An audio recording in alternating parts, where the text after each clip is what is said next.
Salut les potes. Aujourd'hui, petite présentation de deux builds sur le roublard. Alors, on va plus s'attarder sur l'un que sur l'autre, puisqu'il y en a un que je trouvais pas mal à montrer pour taper les SRAM, puisque c'est vraiment un match-up difficile. Et puis l'autre build sera un build bi-élément que je joue dans pas mal de match-up, qui est vraiment équilibré. Donc on va voir ça ensemble. Allez, let's go. Et donc voilà pour la première présentation du stuff pour taper les SRAM. Je vais pas passer 1000 ans dessus, parce que j'ai déjà d'autres collègues roublards qui ont bien poncé le sujet à propos de ce stuff. Mais on est sur du full catcher, full annual, double Nilesa, bisous l'ours, full trophée dégâts. Et ça nous fait un build où on a vraiment pas des masses de résistance, mais on a un 12-6-6 sans Sylvestre, avec 1252 stats, 155 dommages feu, qui est pas dégueu, et après on a un 20 dommages à côté. Bon, l'idée de ce stuff, c'est vraiment d'y mettre full dommage au sort de partout, même des 2 dommages au sort, c'est mieux, être vraiment agressé de dingue. Donc j'avoue, vous allez le voir durant mes combats, moi pour taper les SRAM, je viens juste y caler un petit bloc air, parce que sinon les SRAM qui spam poison, c'est vraiment difficile à tenir. Et on va avoir un petit gameplay de Mongol contre SRAM, mais bon, force est de constater que ça marche pas trop mal. Allez, on voit ça ensemble, c'est parti. On est parti dans ce premier combat. Donc, je vais pas vous faire un dessin. Lui, directement, il spam piège pour essayer de faire un bout de réseau. Et il s'invite pas. Nous, je cherche pas à comprendre. Bombe, entourloupe, plombage. Vous savez qu'on a vraiment des bons dégâts directs avec une très grande PO sur plombage. Donc, franchement, choper un 1000 dégâts comme ça sur un SRAM, ça se laisse prendre. Derrière, il vient pour absolument me mettre l'héros et il s'invite avec 5 PM. En plus, il réutilise voilà un piège ici. Alors là, je me dis, vas-y, j'ai quand même de bonnes chances de le choper. Je décale là, hop, je grunob, je le trouve au grunob. J'utilise mes PM pour voir s'il était pas dans le coin. J'en déduis qu'il est par là, hop, grenaille. Et je repose une petite bombe, si je dis pas de bêtises. Ouais, voilà, très bien. Et c'est vraiment en gameplay SRAM, c'est un peu malheureux. On va pas toujours essayer de faire que du dégât direct dessus. Mais s'il nous laisse pas d'autres occasions, et ben ça reste quand même quelque chose de totalement viable, puisque si vous arrivez à pas prendre un one shot réseau ou faire des pop poison, mais normalement avec 50% R, ça le fait. Donc normalement, si vous prenez pas un big réseau, bah juste à lui grignoter 1000 HP comme ça sur 3-4 tours, le SRAM peut très vite mourir. Alors après, si vous arrivez à caler un tour finish, tant mieux, mais vraiment pas essentiel. Là, pour le coup, j'avais un beau petit tour en tête, je me rappelle. Une petite botte, je pensais pouvoir m'avancer ici avec Kawot, imposture et placer un blabot. Mais du coup, hop, il y a des pièges sur le chemin. Pas de blabot, on ne mettra pas le SRAM dans le mur. Donc j'avoue, ça fait un petit peu un tour à vide ce tour-là. C'est un peu con, hein. Là, au final, j'ai été débile, j'ai voulu essayer de le placer dans un mur, faire un beau truc, alors que simplement, je me serais avancé, j'aurais fait plombage. Et il était déjà quasiment mort. Mais bon, au moins vous avez bien vu, vraiment le spam plombage est, bah, c'est un peu triste, mais souvent dans ce genre de match-up là, bien plus rentable que de se faire chier à essayer de placer des gros murs avec des gros finishes, puisque lui avec ses pièges et tous ses sorts, il a quand même énormément de trucs pour vous empêcher de prendre un one-shot.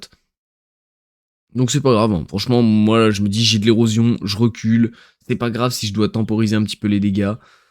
J'ai qu'une seule bombe sur le terrain, je me dis ok tant pis, je la pète, 15 PA, j'entourloupe ma Kawot, je me prends un bout de réseau, je reviens, puis là je vois qu'il reste 1500 HP, pulsar, plombage, et on en finit avec ce SRAM. Bon, franchement, la démonstration était plutôt rapide, mais au moins on a bien vu, compris euh, comment est-ce qu'il fallait jouer ça. On va enchaîner tout de suite avec un deuxième SRAM, vous allez le voir celui-là, on essaie de caler des moves un petit peu plus réfléchis quand même. Allez, c'est parti. Ok, je suis désolé, je démarre l'enregistrement ici parce qu'apparemment mon enregistrement il s'était démarré avec un petit peu de retard. Donc je vois mon premier tour, c'est moi qui ai eu l'initiative, j'ai avancé comme un détraqué, je les botte sur le côté, plombage. J'ai même pas cherché à poser une bombe sur le terrain de tour 1 parce qu'il fallait que je m'avance.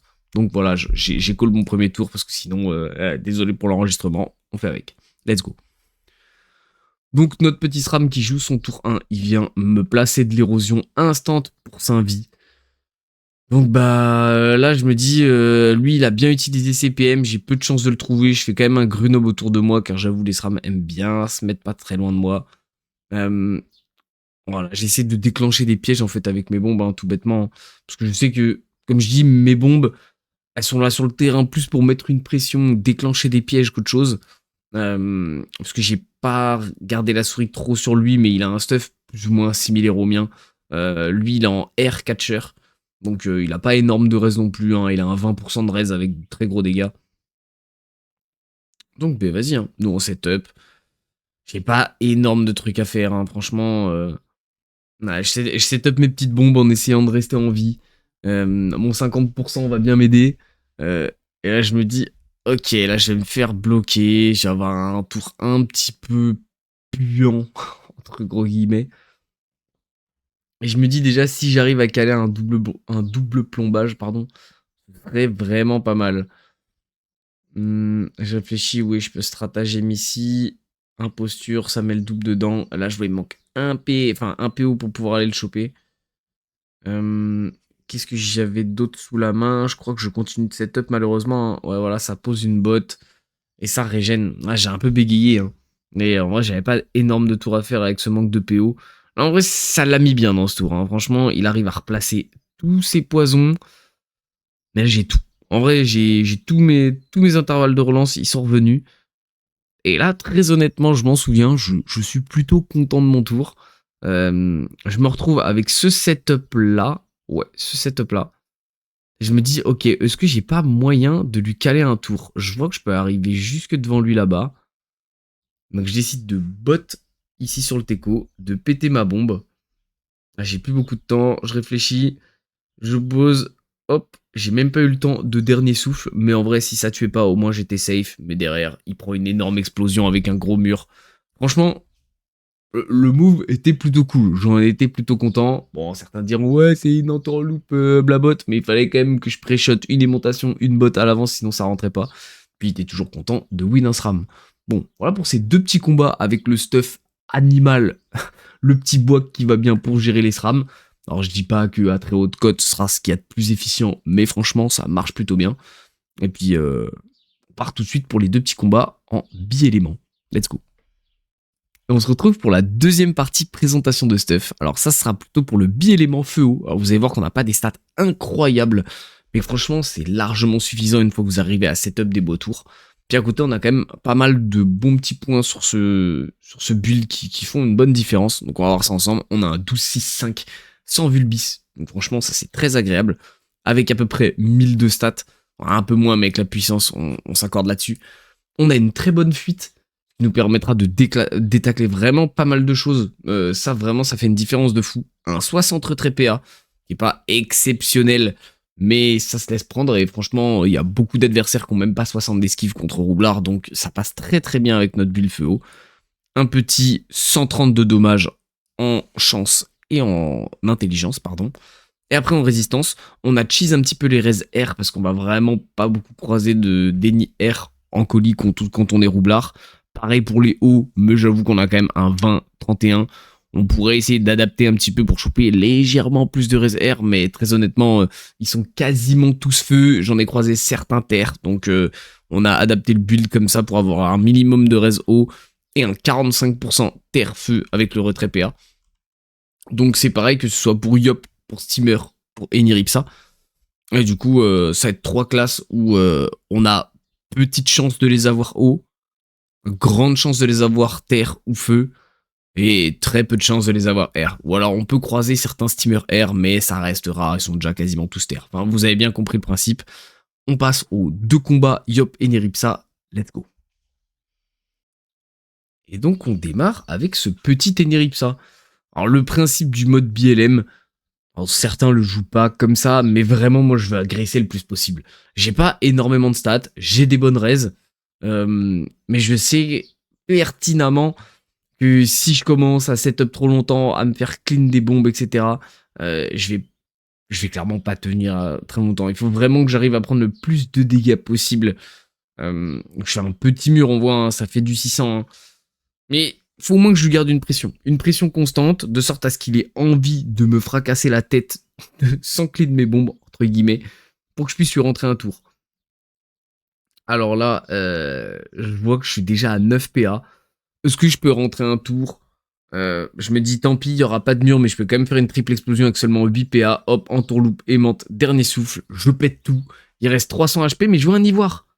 Et alors là, certains, j'espère que vous avez le même bug que moi, entre guillemets, Mais là, j'ai vu un ivoire, je check avec tous mes sorts, j'étais sûr de pas tuer.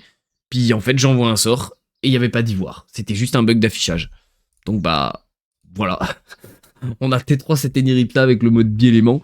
Mais voilà, c'est ça le principe. Généralement, c'est d'agresser ultra fort, poser 3 bombes très très rapidement sur le terrain pour pouvoir en tourloop dernier souffle exploser. Et encore là, il n'y avait même pas de mur de placer. Donc il y a vraiment moyen d'envoyer des très très grosses lignes de dégâts rapidement, même si on n'a pas énorme de stats. Petit combat contre un Yop pour finir, c'est parti. Allez, c'est parti, le petit combat contre un Yop qui, dans ma mémoire, était le plus serré de tous les combats qu'on ait fait.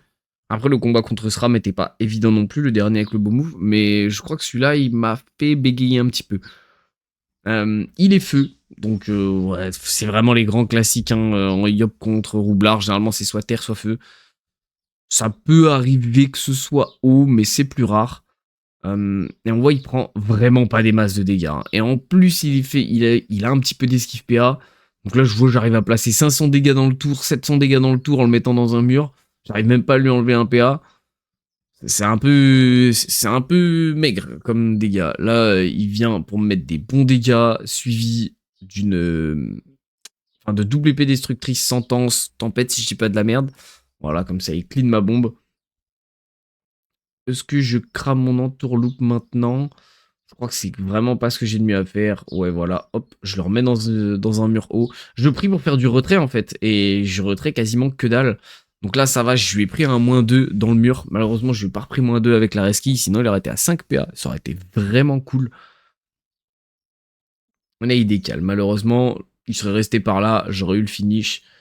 Ce n'est malheureusement pas le cas. Est-ce que c'est pas là que j'ai bégayé un petit peu? Je crois là j'ai fait un tour de bégayage. Je devais avoir un tour bien pour le caler. Ouais, c'est là, c'est là. Ouais, j'ai bégayé alors que je pouvais pulsar ma bombe. Ouais, clairement, je la revois la vidéo maintenant. Je pouvais clairement poser ma bombe et pulsar la bombe pour le faire un mur. Mais j'ai bégayé pendant le tour. Bon, mon cerveau a fait un looping. Et en vrai, je suis pas hyper bien. 1400 HP, Luché qui peut spammer tempête à distance. Ok, bon bah go faire la pute, c'est aussi un peu l'avantage du mode, hein, c'est qu'on reste quand même roublard feu, donc on va pouvoir faire de la régène. On place une petite rémission sur la seule bombe état 10 que j'ai, quoi. Lui, il recharge une épée du destin, il va essayer de clean les bombes, mais franchement, là, je m'en bats les couilles. Genre, j'ai un Dococo, j'ai un Sylvestre, je peux vraiment régène fort au besoin. Ouais, j'en ai rien à foutre. Je garde une bombe feu. Hop, je repose de bombes. Grenaille, grenaille. Bah, je crois là, il se rend vite compte que à ce petit jeu-là, il régénérera clairement pas aussi vite que moi. Il va me tuer ma grosse bombe feu, ce qui paraît un petit peu évident. Un peu chiant aussi, hein, mais au moins on en a toujours 2 sur le terrain qui vont finir en état 2. Donc moi, ça me va très bien. On va pouvoir lui remettre un petit mur avec un petit peu de retrait PA en espérant qu'il passe ce coup-ci. Voilà, on a un petit PA qui passe. Dans le mur, est-ce qu'il va prendre un petit dégât de mur? Enfin, un petit retrait de mur. Ouais, voilà, il a perdu 2 PA. Donc, ouais, même avec nos 62 retraits sur ces 53 d'esquive, le petit retrait PA passe bien régulièrement. Hein. Et ça nous permet vraiment de tempo des tours bien comme il faut. Donc là, si je dis pas de bêtises, je devrais clairement avoir un tour finish. Oui, oui, oui. Hop, ça va en tour loop, poser une bombe. Oui, voilà, j'ai plus rien à réfléchir. Tac, dernier souffle, poser le blabot. J'ai une petite poudre à rajouter. Non, rien de plus. Et c'est comme ça que se termine ce petit yop. Donc franchement, j'apprécie vraiment bien le mode bi-élément. Ça permet de pas avoir à jouer bombe ambulante, de toujours pouvoir poser 2 bombes tous les tours. Et de même si tu te fais cleaner une bombe, avoir toujours quelque chose sur le côté pour renchaîner. T'as le retrait PA, des bons dégâts, du régène. Donc franchement, le mode est ultra validé. Si vous avez bien aimé, vous voulez me soutenir, bah like, commentaire, follow, viens me voir sur Twitch, tu connais, ça fait giga plaisir. Et puis, ciao ciao les potes.